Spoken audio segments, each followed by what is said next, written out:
৪০০ বছরের নগরী ঢাকার জন্মের পেছনে যে নদীটি মাতৃভূমিকা পালন করেছে তা আমাদের বুড়িগঙ্গা।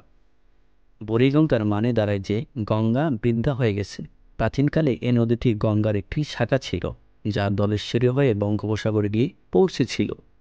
কিন্তু কালের বিবর্তনে নদীটি মূল গঙ্গা থেকে চিরতরে বিচ্ছিন্ন হয়ে যায়, যার পর থেকে এ নদীটি বুড়িগঙ্গা নাম ধারণ করে লোকমুখে।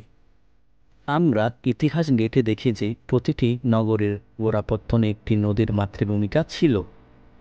সভ্যতাগুলো সবসময় নদীর তীরকেই বেছে নিয়েছিল নিজ বিকাশের জন্য। বুড়িগঙ্গাও তার ব্যতিক্রম নয়।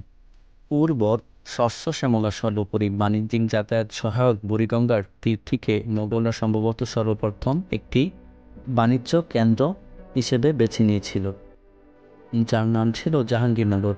সময়টা ১৬০০ অথবা ১৬১০ সাল। কিন্তু ইতিহাসের অনেক পাতা উল্টে নতুন পাতায় চলে এসেছি আমরা। সময় এখন ভিন্ন। ২০২৪ সাল। পৃথিবীর বসবাসের সবচেয়ে অযোগ্য শহর এখন ঢাকা। ৪০০ বছরের সমৃদ্ধির ইতিহাস ধারণ করেও সীমাহীন বাণিজ্যিক উচ্চাবিলাস এ শহরের প্রাণশক্তি বুড়িগঙ্গার প্রাণ কেড়ে নিয়েছে। অপরিকল্পিত নগরায়ন, কলকারখানার বিষাক্ত রসায়ন জন্মদাত্রী নদীকে পরিণত করেছে একটি বিষময় নালায়, যা কোনো প্রাণীর বসবাসের জন্য যোগ্য নেই এখন।